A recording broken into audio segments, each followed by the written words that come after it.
All right. Good evening, everyone. My name is Diego Guerra. I'm a senior planner with the Hillsborough County's Planning Commission. Thank you so much for attending, this virtual public outreach today to discuss the updates to the environmental and mobility sections of the City of Tampa's comprehensive plan. Right after the presentation, we will have time for a question and answer period. You can type your question or comment directly to the chat box, or you can click the raise hand button that's found under the reactions button on the bottom of the screen. If you're having technical difficulties, please send us a message in the chat or email us at Guerra, Guerra, the letter D is in dog, at plancom.org. This presentation is being recorded and will be uploaded to our YouTube channel in a couple days after this meeting. We are looking forward to hearing everyone's feedback this evening. We'll jump in and get started with the presentation. First, I'd like to introduce our presenters this evening. Again, my name is Diego Guerra, Senior Planner with the Planning Commission, and will be presenting on the environmental section update. Hi, everyone. My name is Katrina Corcoran, and I'm also a senior planner with the Planning Commission, and I am the co-lead on the mobility section update of the Tampa Comprehensive Plan. So I will be talking about that tonight.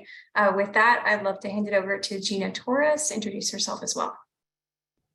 Hello, everyone. I'm Gina Torres. I'm one of the assistant directors of the Transportation Planning Organization, which is the transportation team of the Planning Commission.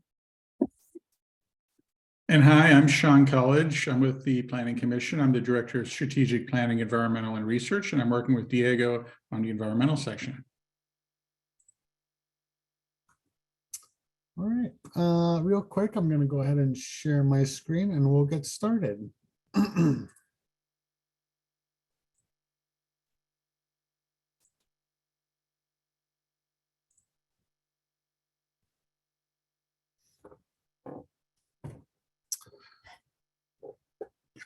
Again, everyone, thank you for attending this evening's presentation. We're going to go ahead and get started.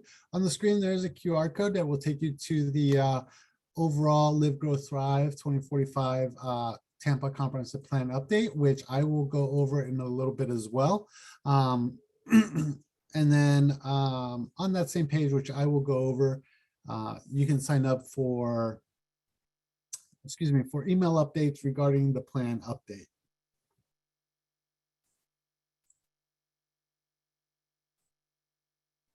So what is a comprehensive plan? A comprehensive plan provides the vision and goals for a city to reach its it's a long-range plan that sets the vision and goals for a city to grow and develop. It does include policies and maps that guide policymakers with the development of that community through its infrastructure and also discusses preservation decisions. And the comprehensive plan is updated every 7 to 10 years. So how does a comprehensive plan get implemented? First, in this case, for the City of Tampa and the environmental and mobility sections, as I stated, the comprehensive plan sets the overall community direction through its goals, objectives, and policies. The last time that the City of Tampa's comprehensive plan was updated was in 2016. And then those goals, objectives, and policies are addressed through the Land Development Code. In this case, the city's Land Development Code, which contains specific rules and regulations governing how you can develop and use land within the city. And then in more detail, it also gets implemented through the various cities, departments, technical manuals, which are comprehensive guides for ongoing operations, technical design specifications for projects and development. For implementation of the environmental section, it's also implemented through regulations and ordinances, education outreach, and other programmatic sections. And similar to the environmental section, the mobility section Also adds implementation through capital projects and other implementing agencies. A little bit of an update of upcoming of the upcoming work program and the timeline. So as some of you may be aware that the One Water chapter, which was an update to the stormwater, wastewater, potable water, and aquifer recharge sections, was updated and became effective in April of this year. We started working on the mobility environmental section just this month, and we are projected to have implementation and become effective date of sometime in early 2024, which we'll discuss later. And then the future land use, housing, coastal management sections will begin their update process early next year. And then the remaining sections would be updated at a time to be determined later next year as well.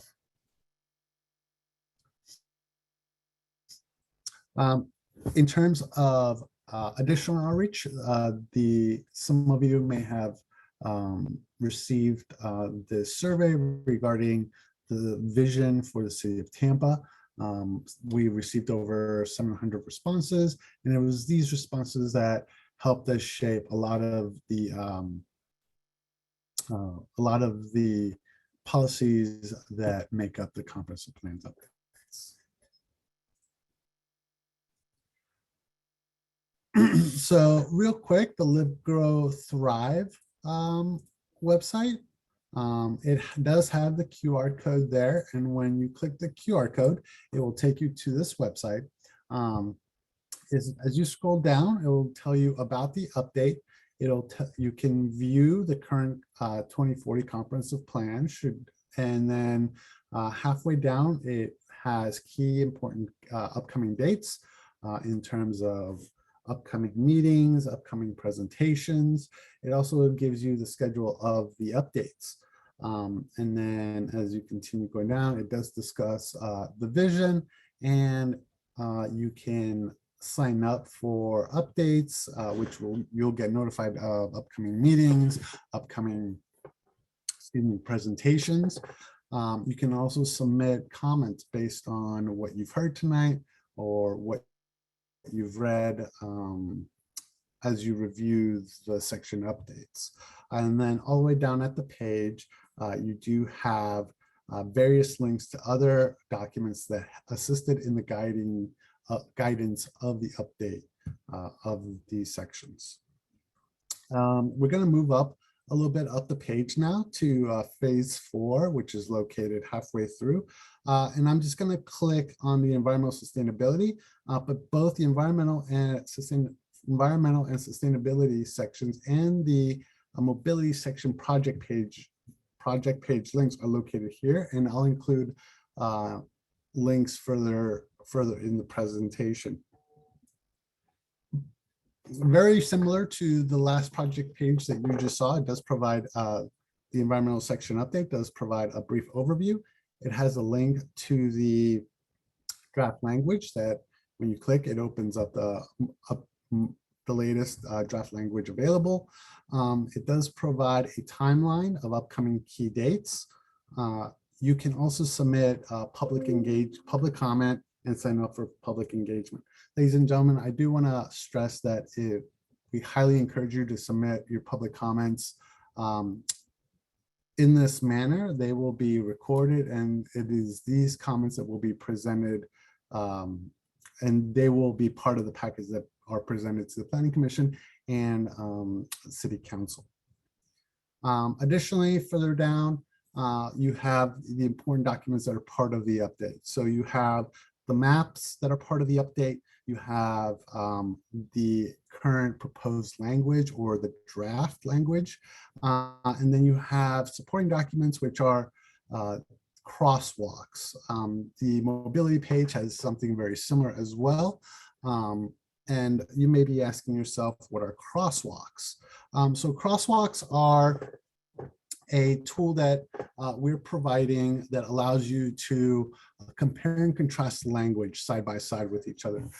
This is just an example, but I'm just going to go over it real quick.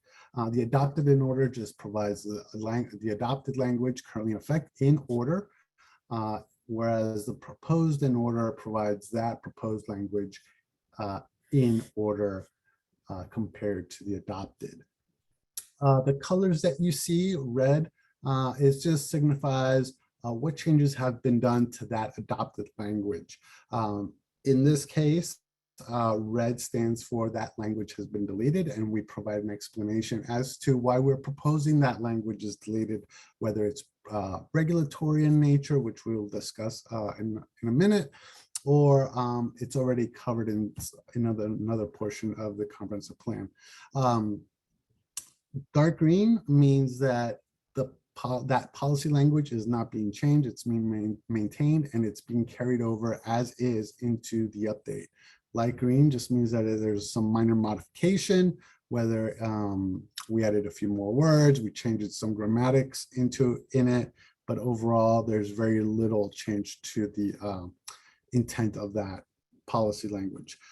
Yellows means that it's substantive policy language. We've taken a lot of that unnecessary language out. We've either changed the intent, or we haven't changed the intent, and we've broken that policy out into several other policies because that particular policy is a little lengthy.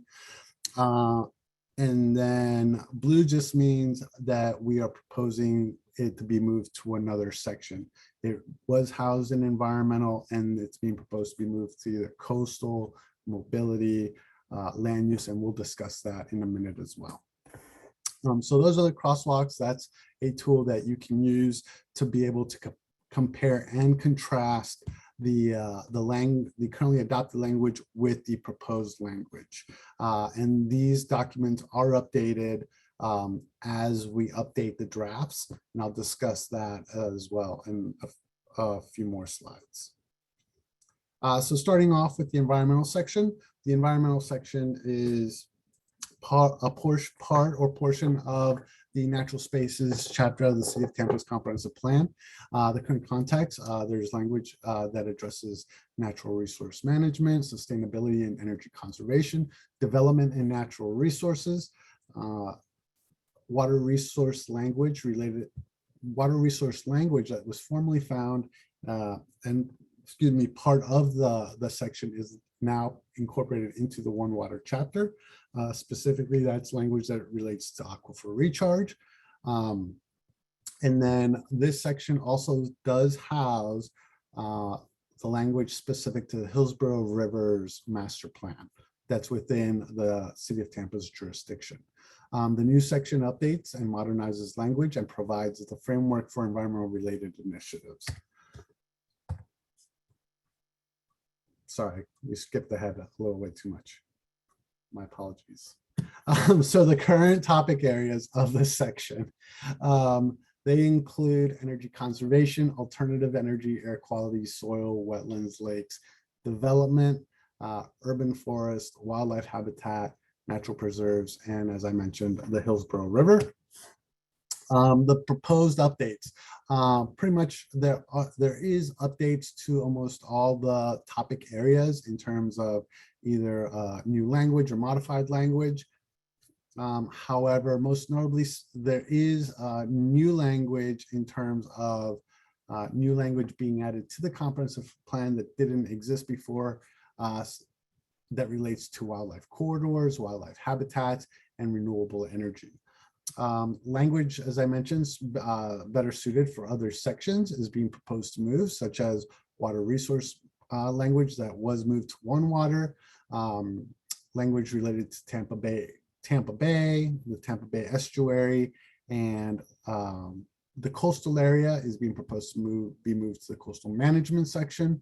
Language related to development, more specific language related to development is being proposed to be moved to the land use section, and then mobility related language, such as language related to electric vehicles, and is being proposed to be moved to the mobility section.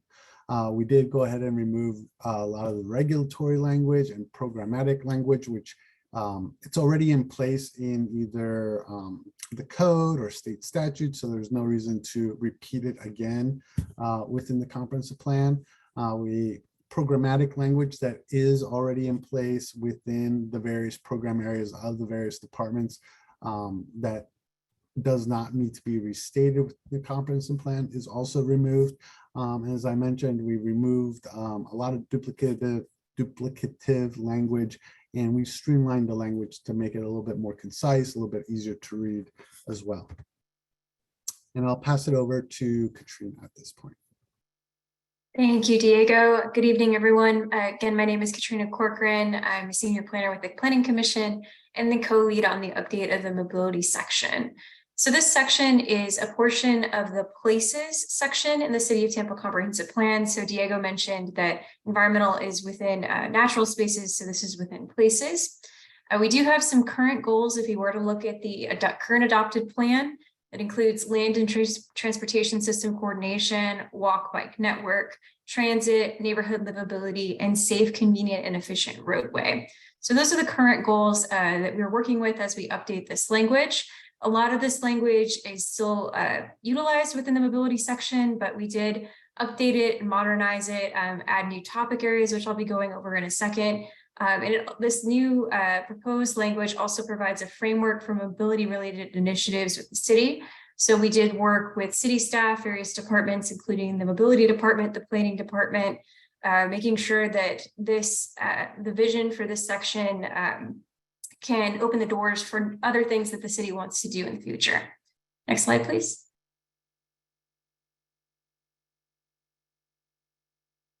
So we do have 5 new goals. And that includes multimodal options, economic opportunity, sustainability, resilience, and health, equity, and safety. Next slide, please. So we did add new language to most topic areas, but we do have some notable topic areas to point out for you tonight. The first that we have here is context classification, and that considers the use of the land surrounding a road. So for example, if a road is surrounded by natural areas, that could be considered rural for its context. Meanwhile, a road in downtown Tampa could be considered urban. So looking at roadways in this way helps us to link land use and transportation and make design decisions around those roadways based on the context of the land surrounding it. We've also added language on development impacts on the transportation system. So many of the policies that we have direct or support development to include multimodal improvements wherever possible and feasible. That can include things such as sidewalks or bicycle facilities or connecting to transit. We have language on parking and curb space management. So that directs the implementation of parking and curb space standards that reserve curb space for the highest and best use. So this can include things such as adopting modern parking policies within the land development code, reducing parking by transit, and parking that facilitates safe and convenient walking near buildings. We have new language on emerging technologies. So these policies support the city reviewing new technologies and strategies. For example, autonomous, connected, and electric vehicles, enhanced traffic systems, and coordinations with companies such as Uber and Lyft. We also have language on transportation investments that improve resilience and health. So these policies encourage evaluation of roadway impacts to the environment, neighborhoods, and commercial areas, the capability for evacuation in the event of a natural disaster, and a focus on the health improvements of transportation projects. We have language on equitable transportation project development and prioritization. So I realize that that's a mouthful, but essentially we're adding an equity lens to the transportation process. So that includes things such as completion of critical walk and bike connections in underserved communities. So looking at sidewalk gaps, also considering negative impacts of certain transportation projects, such as roadway widening, especially in underserved communities, and looking at specific sociodemographic data of neighborhoods and equity factors during transportation project development. We also have a focus on Vision Zero and the safe systems approach. So in our current mobility section, there is a lot of language on safety, but this is aligning with the City of Tampa's Vision Zero action plan. And Vision Zero, if you're not familiar, aims to eliminate all severe injuries and fatalities on our roadways. And a safe systems approach focuses on both human mistakes and human vulnerability and designs a system with many redundancies to protect everyone on our roadways. Similar to what Diego mentioned, we are moving language that is better suited for other sections. In this case, that would be level of service language, would be going to capital improvements. We removed regulatory and programmatic language, and we also streamlined the language and removed duplication whenever possible. Next slide, please.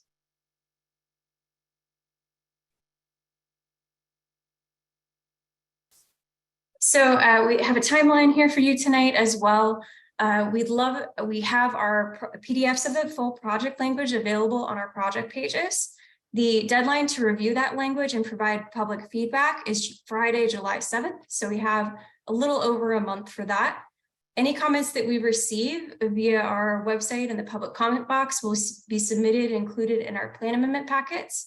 That means that it will go in front of our planning commissioners as well as city council. So we do take this feedback very seriously, make sure that it's included, and we take into consideration your thoughts. As you can see on the timeline here, we're currently under public and stakeholder review. We have an upcoming planning commission briefing, which is open to the public. That is July 10th. And we also will have a recommendation from the planning commission via public hearing, which I believe is August 14th. And then we will have a transmittal by city council, likely sometime in late August or September. We'll have a plan amendment adoption upcoming in November, and then the amendments themselves would be effective in January or February 2024. So the plan amendment process does take several months. And of course, we'll keep you updated on these dates via our project pages. Next slide, please. And again, the reason we're here tonight is not only to explain about these sections, but to also encourage you to look at the language, tell us what you like, what you dislike, and you can do that by submitting comments online. The draft language is available on both project pages. The links are listed here, and you can also see those QR codes. So it's our planhillsborough.org website /Tampa environmental and /Tampa mobility. So we really do appreciate your comments and feedback and hope to hear from you on that. And again, the public comment box is located halfway down the project pages, and it looks like these little boxes here. And the draft language is linked for your convenience right above that public comment box. Next slide, please. Again, my name is Katrina Corcoran. This is my information, my phone number, my email. Please feel free to give me a call. Send me an email on any questions you may have related to mobility. The same goes for my colleague Diego. His phone number and email are listed here for your convenience as well. I'll just give that a second in case anybody wants to take a screenshot. But our contact information is also listed at the very bottom of these project pages that you see on the left-hand side of the screen. Next slide, please.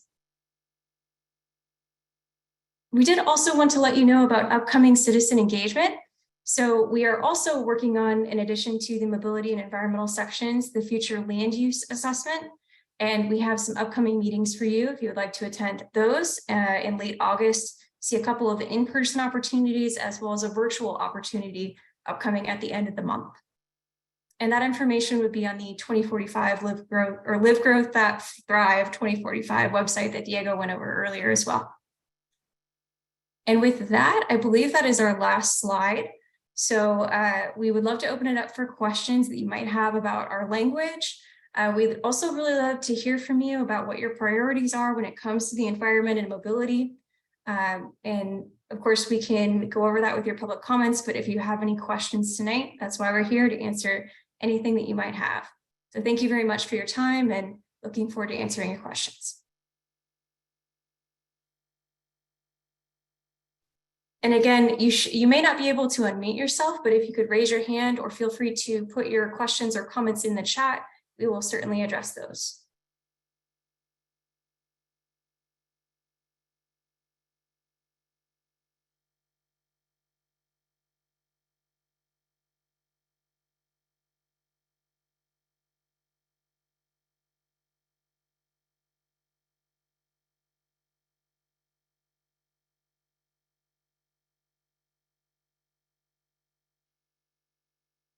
David, I see your hand is raised. Let's go ahead and let you unmute. So David, you should be able to unmute now. There we go. My question is, it should be pretty simple. I got in a little bit late. The slideshow will be online somewhere. We can review it. Yes, we will post not only this recording, but the PDF presentation of our slides so that you can review that on the project pages. Thank you. Thank you so much. So I do also see a comment in the chat here. This is from Sarah Hendricks. Is the proposed context classification for Fowler Avenue take into consideration the Fowler Avenue visioning? So that is something that our agency is also working on, and we will coordinate. So the context classification was a city-led effort. We will be coordinating on that between city staff and with our staff that are working on the Fowler Avenue visioning. So we are making sure that we're not working in silos and cross-coordinating on that. Thank you for that question.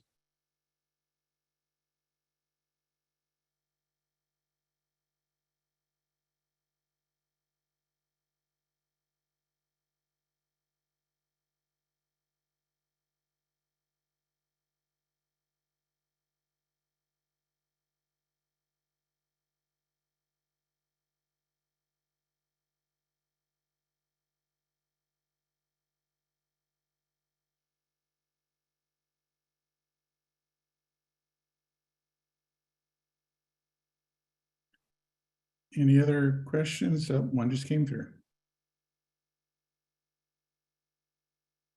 Diego, I think this one might be for you. Is there a tree canopy management plan for the city? And again, this is from Sarah Hendricks. And you're muted, Diego, sorry. So urban forestry analysis is done for the city every couple of years. Those, excuse me, those recommendations that are found within the analysis are provided to the city to implement or act on. Yes, yeah.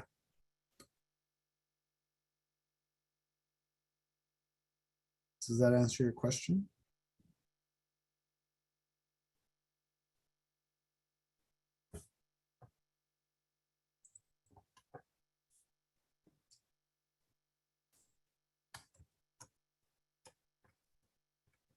Sarah, I'll ask to unmute you in case you want to elaborate on that. So you should be able to unmute yourself now.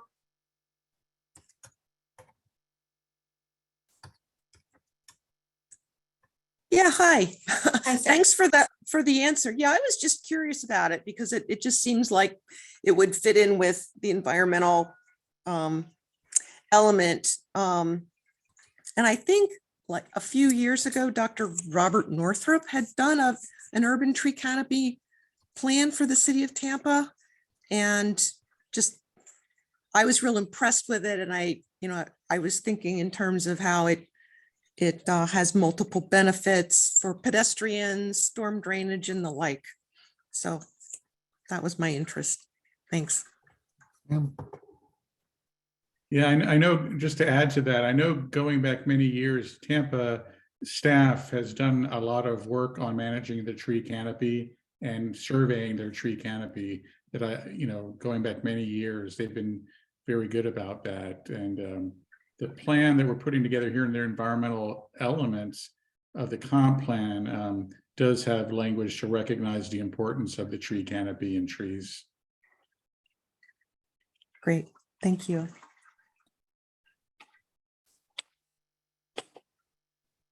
Do we have any other questions? Again, I know you are unable to unmute yourselves, but if you raise your hand, I'd be happy to unmute you, or you can put a question in the chat. Since we're not having a lot of everybody fighting over the floor, I'm thinking we only have 8 people here. I think we can probably go ahead and unmute everyone, just in case there's somebody who's struggling with the muting or raising their hand. So with only 8 people here, let's go ahead and unmute. We'll take away our control of muting you, and please feel free to unmute yourself if you have any additional comments you'd like to give us. And everyone should have that ability now to unmute.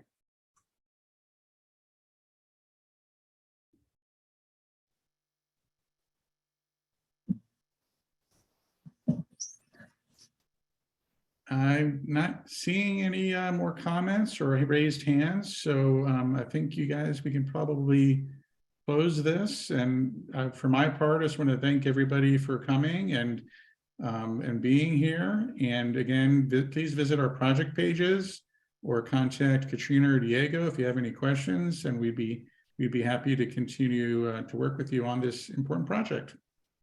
Yeah, could you put the email addresses up one more time? Absolutely. I think Diego is working on that right now.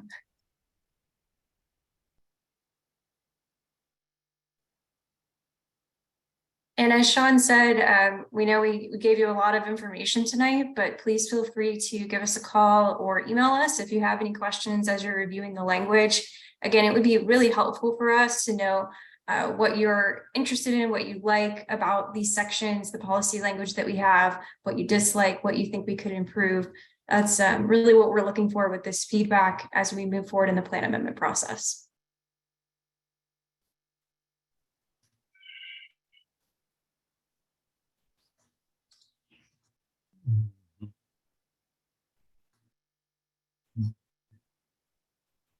So how do we get them off the screen?